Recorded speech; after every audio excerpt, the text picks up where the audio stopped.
Hashan, good afternoon. How are you today? I'm good, thank you. Okay, so I'm Miss Shani. I'm your trainer for the session today. So today we are going to talk about infection control and hand hygiene. All right. Okay. So if I give you a brief introduction about myself, so I've been working as a clinical educator for a couple of healthcare services over the last few years. All right. So today's session is going to be a one-off session for you. Can you tell me a bit about yourself as well? I'm also working as a carer in private healthcare, a few companies. Okay, and how long have you been working as a I healthcare? think near 1.5 year. Nearly 1.5 years, and that's great. So the topic we are going to learn today is going to be of great help to you as well. So with infection control, so that's important to all the healthcare workers, including me and you. So reasons being, infection control, if you do the right things in terms of infection control, you can make sure you don't get any infections from who you are caring for, as well as you don't give anything from them to you. So it will keep everyone around us safe. Yeah. Okay. So if I talk to you about today's session, so it's going to be a 30-minute session.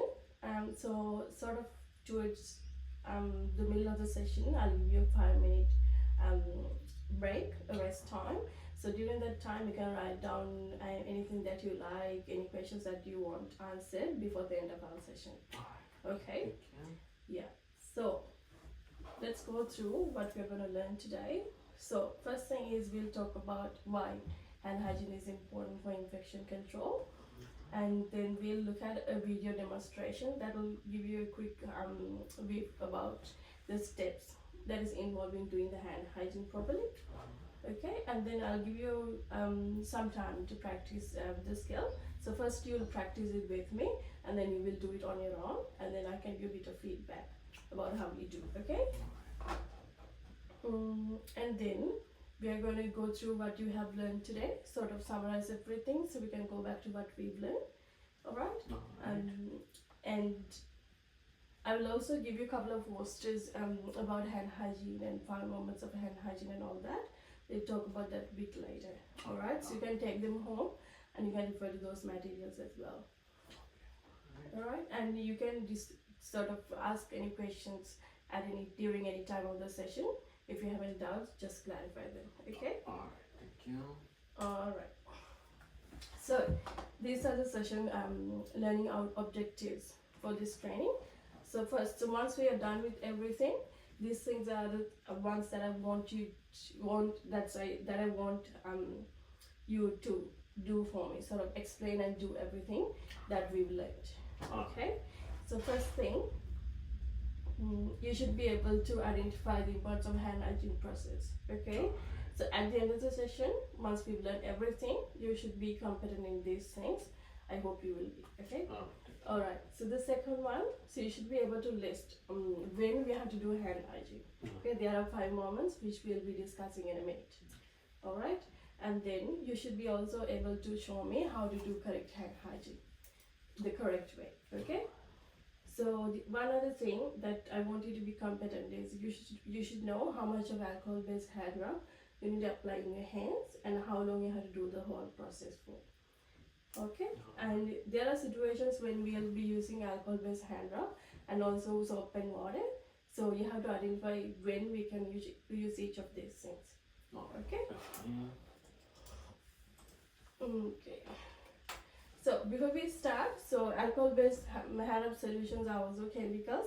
So I wanted to ask if you have had any previous allergies to any of the solutions that you've been using at workplace. Oh no, I don't have no allergies. So that's good. So while we are using this solution in here, if you feel like any itching or irritation, you have to let me know so we can go for something else. Okay? Alright. And the other thing, we have to make sure we let our hands dry before we touch all the equipment and anyone else that's around us. Okay? Because these can, if you have any leftover in your hands, they can cause irritation to their skin as well, which we don't know if they have any allergies or anything. Okay? And you got your emergency exit right behind you in case we get in fire or any emergency situations. Alright? Okay. Do you have any questions so far about what we are going to learn today? No. Session? No, I'm good. Okay, that's good. Alright. So, now let's let's start. So what do you know about infection control? Infection control, it's always we are using PPEs in our sectors and immunization for the club because we are always working with vulnerable peoples. That's good. That's a great answer. So anything, any steps or processes, anything that we do to make sure we keep everyone around us safe in terms of controlling infections. Like maybe you are more familiar with things like gastro infections. You got people on contact precautions and all that because of diarrhea and everything. So all these things, for example, if you take diarrhea, so you can have microorganisms like harmful germs that's in their feces. So for that reason, we'll be putting a restant or isolation precautions like contact precautions. So we wear all the PPE and make sure we don't touch anyone else with all this contaminated feces, so we don't transmit things from that resident to someone else. So things like that. So anything that we do to make sure we try to stop or prevent the spread of harmful bacteria and germs from one person to another. So that is called infection prevention and control. So anything that we do for that purpose. So we are trying to stop the spread of germs and bacteria from one individual to another. Okay, so we can do this in a lot of ways. So one thing is about PPE, as you said. So what other things can we do? Otherwise, we can use some sanitizers. We can use the mask. Yeah, so that is also one of the PPEs. So when we talk about PPEs, there's a lot of PPEs that we use for different things. So we can do immunization, one thing. So we take our vaccines every year, so we boost our immunity. So we make sure we ourselves are protected against the germs and everything. If in case we get an infection from someone else, okay. So we'll still get the germs or bacteria in our body, but we won't be sick because we got our immunity through the injections. Okay, so we won't be giving it to someone else either. All right. Okay. So what else? PPE, immunization, and then what else? So we can clean and disinfect our work areas. We get rid of what's sitting on your table, desk, and whatever the working area, your computers, and everything else. Okay, and the other important thing is hand hygiene. All right. So you can do soap and water or alcohol-based solution. We try to clean our hands because we do everything with our hands. So if we can keep our hands clean, then we can try to prevent a lot of infections. Okay? Alright. So now let's look at what hand hygiene is. So as we discussed before, you must have seen we do hand hygiene in a couple of ways. So one thing is we do it using soap and water. And what do you normally do at work? Because we are using soap and water because when we are visible soil our hands, we can use soap and so if you have the dirt that you can see in your hands, then we definitely have to use soap and water. But if not, like if in between different processes, then we can use alcohol-based hand rub solution. But that is when we have clean hands. Okay. For example, not with someone's feces or someone's blood on your hands. You can't do hand hygiene and then think your hands are clean. That doesn't happen. Then you have to properly wash it with soap and water. And then at a later stage, if you've done, maybe if you've given some food to someone and you're going to a different resident, then obviously you can do hand hygiene and get the food to the next resident. Okay. Make sure your hands are clean. Okay. Like visibly clean. Alright, obviously you can't see your germs and everything that's sitting in your hands. So that will be basically cleaned up by your alcohol-based hand rub. Okay?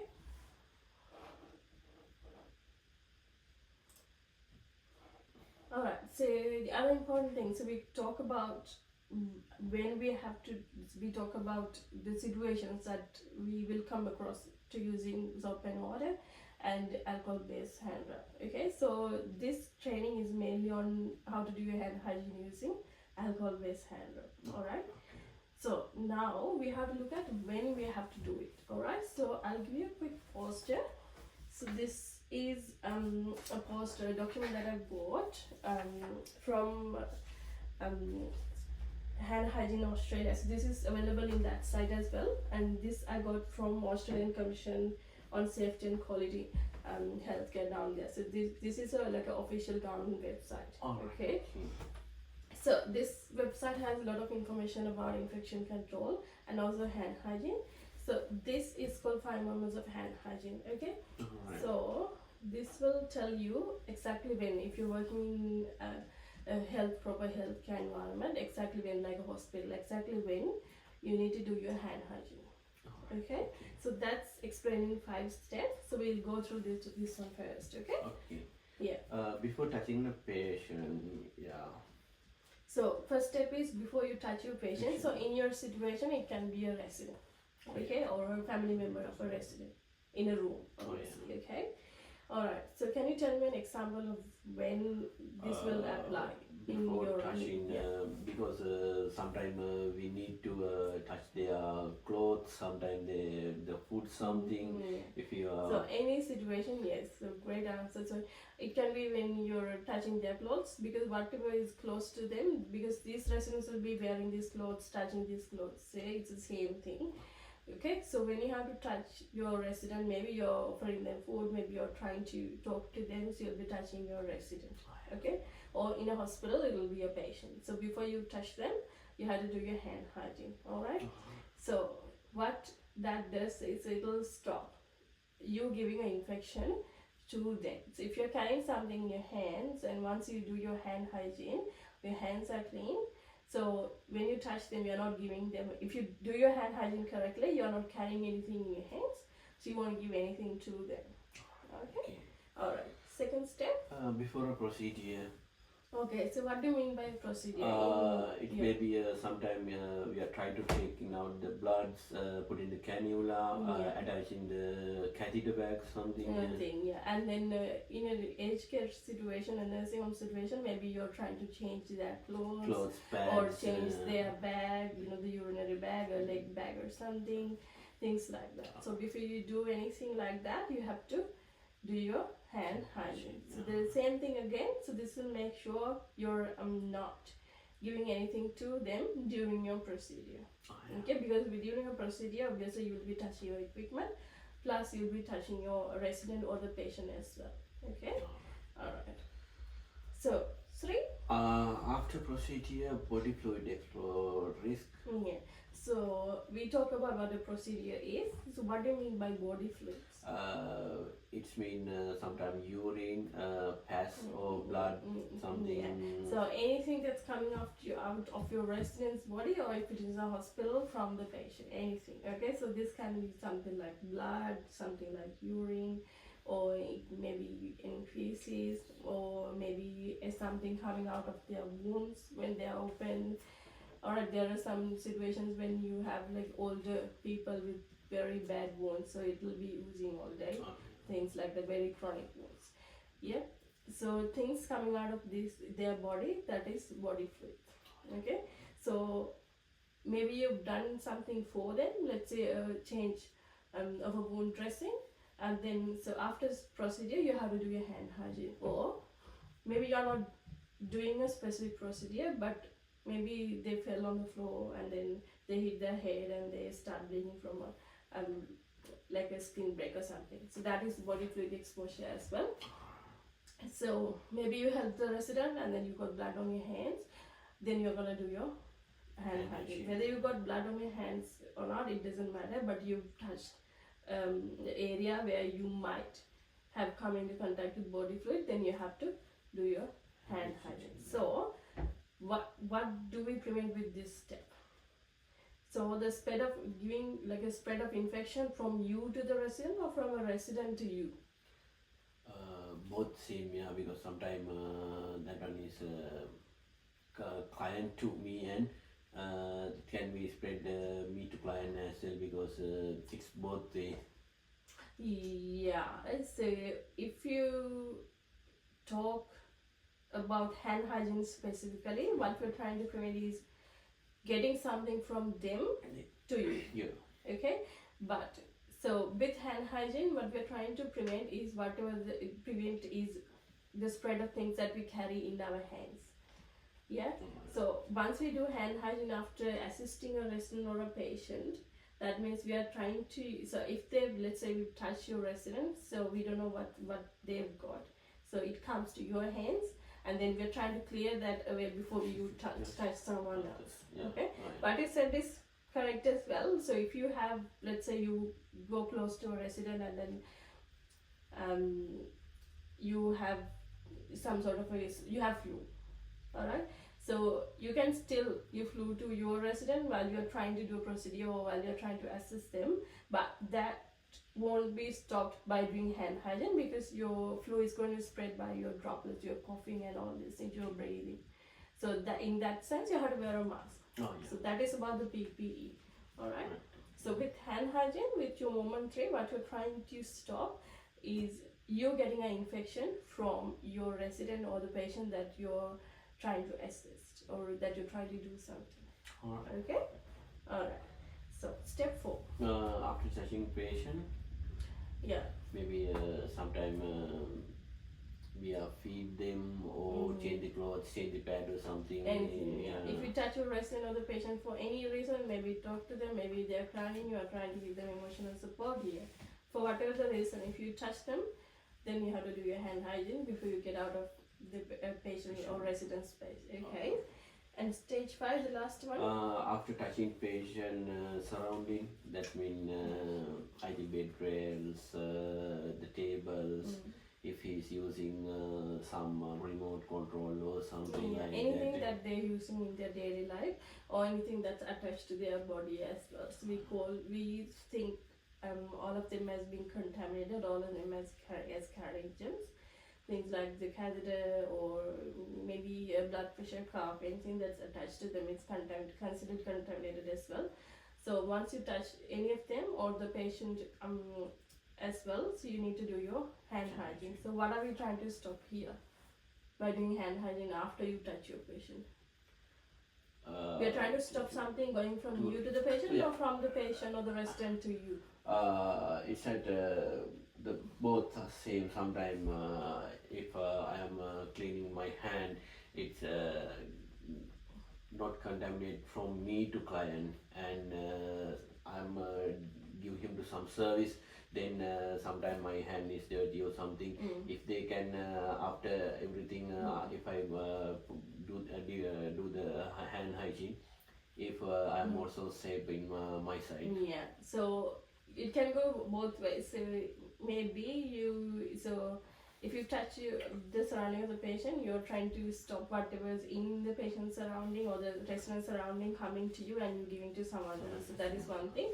But if you go to the resident surrounding it's by already carrying something in your hands, then you're carrying something that's not from the resident or the patient, and then what you're doing is you go into that space with your germs and bacteria all in your hands. Obviously, if you don't do hand hygiene before you go in, then you carry them, maybe you give it to your patient or the resident as well, and then you carry some new things from your resident or the patient, and then you take them out with you. Okay, so that can go both ways as well.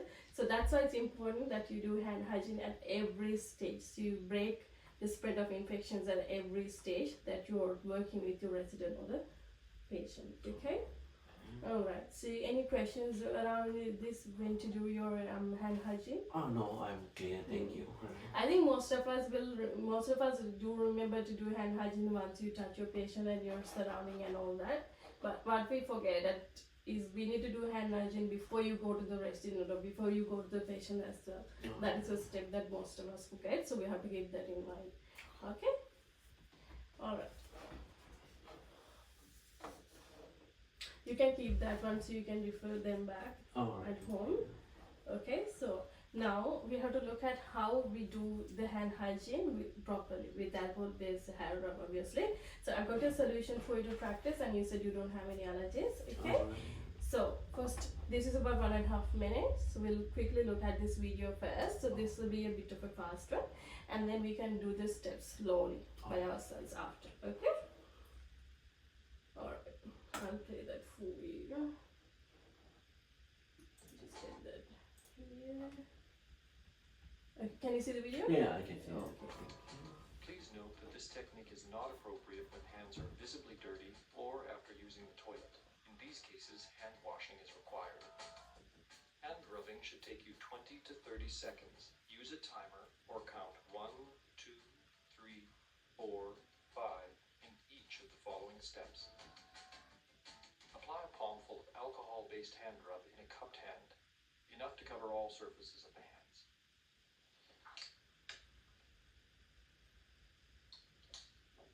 Rub hands palm to palm, then rub right palm over the back of left hand with interlaced fingers and vice versa. Rub again palm to palm with fingers interlaced. Rub the back of your fingers to opposing palms with fingers interlocked, repeating this action for each hand. Rub rotationally left thumb clasped in right palm and vice versa. To clean the tips of your fingers, rub rotationally backwards and forwards with clasped fingers of right hand in left palm and vice versa. Once dry, your hands are now clean and safe.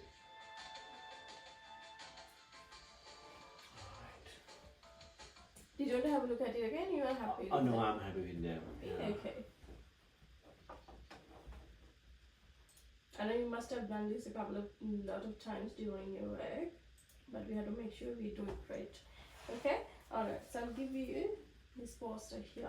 So this is from the World Health Organization official website. So that has all the steps of how you when you need to how you need to do hand hygiene in there. Okay. All right. So we'll go through it slowly, and then we can do it as well. So we can do it together first, and then you can do it on your own. Okay. So with the solution, we have to make sure we get enough to last for 30 seconds. That is how long we need to do hand hygiene for the whole thing. Okay. So they normally say take enough to fill your palm. All right. So because this solution needs to cover both your hands or that 30 seconds time. All right. So in case if you feel like your hands are dry before the solution, before you complete the whole procedure, basically you can stop and get some more solution and start from the beginning. Okay.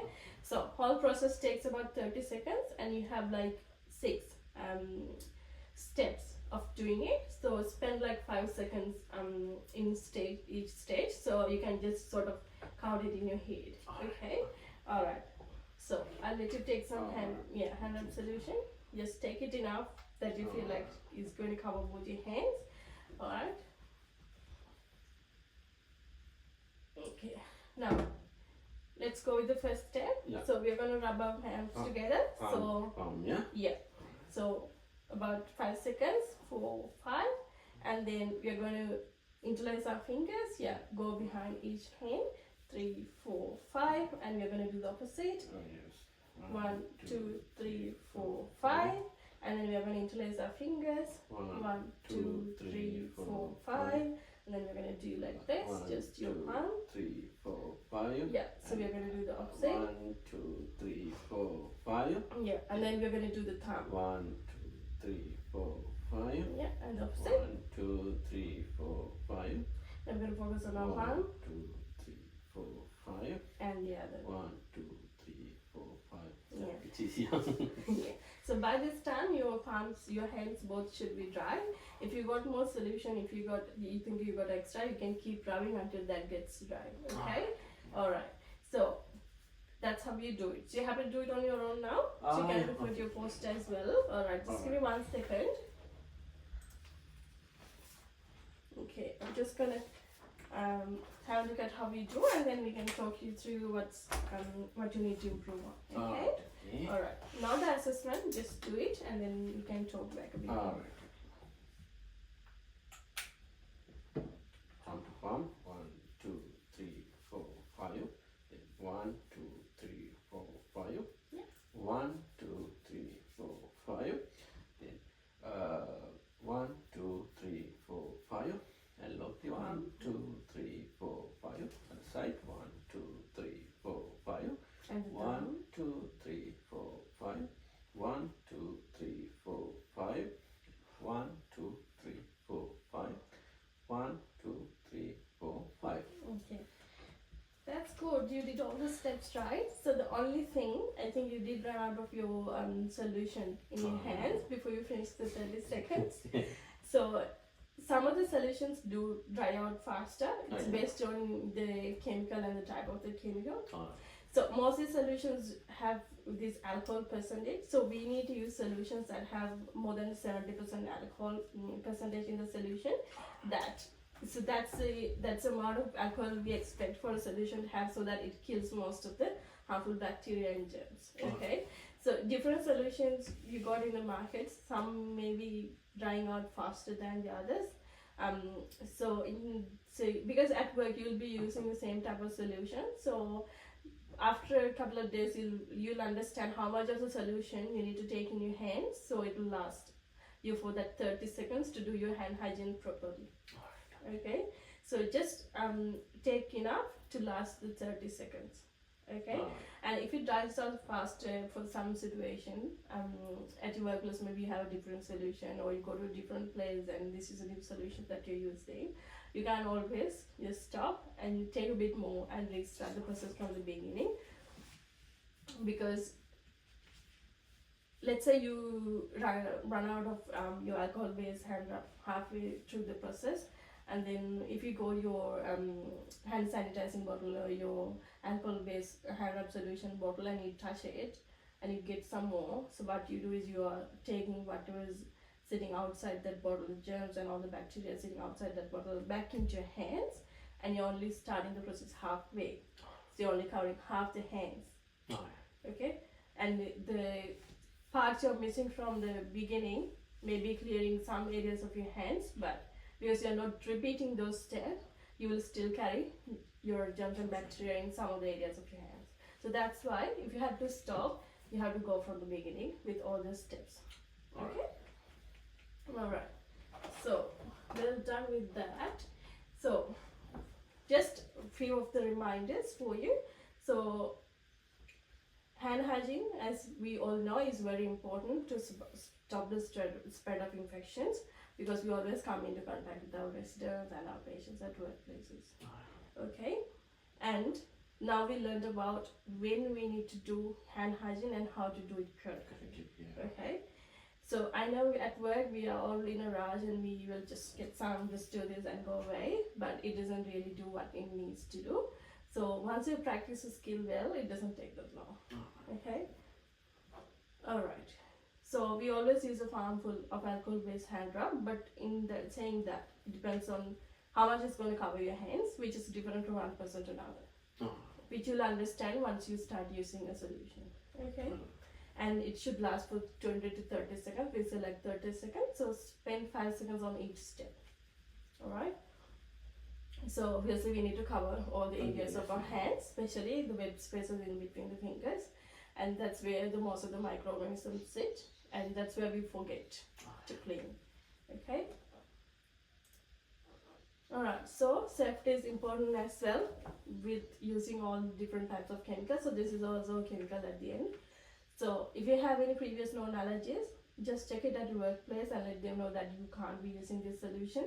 So they will be required to use provide you with a solution that you can use, or you can use your own small hand sanitizing bottle at work.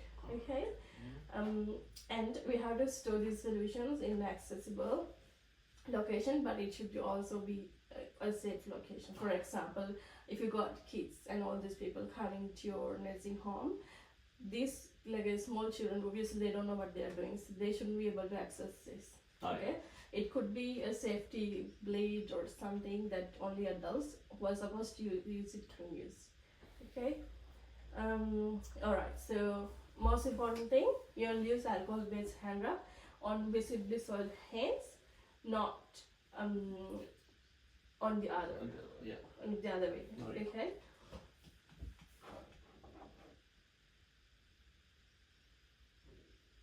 Did I say it right? Oh no. No, we only use alcohol based hand rub on hands that are visibly clean.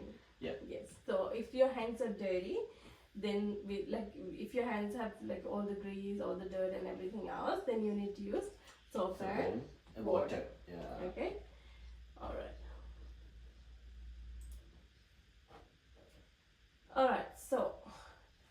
Now, can you tell me what you learned in our session today? I learned how to important infection control is and how we can do it hand hygiene. It may be step by step how we Yes, can so do how it hand hygiene is going to help us achieve that. yeah. Yeah. It's Yeah, and also when we can use alcohol-based hand rub Hand and rub, also soap and soap water in and different water situations. So yeah. we have to use what is applicable. Alright, so we know how long we have to do it for and how much of the solution we need to use. Yeah. And yeah, so do you have any questions about anything that we've learned today? No, thank you so much. I'm very happy.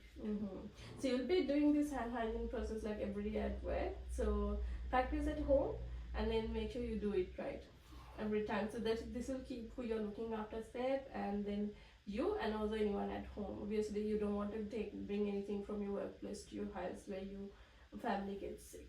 Okay. So the other thing. So you can refer to these posters again at the same time. So there are a couple of sites which you can do more learning and referral to. So one of them is Hand Hygiene Australia. So this is like a site that is dedicated to hand hygiene practice. So you have an online module that you can complete there. Okay? So you can practice through that. There will be some questions and quizzes in there. Okay? And the other couple of sites, so Aged Care Quality and Safety Commission, where I got one of the posters from, and then WingSafe, that is like a worldwide website, and World Health Organization official website. They have a lot of work that they've been doing about infection control, hand hygiene, and all these things. So campaigns, all these events, and everything else. Okay.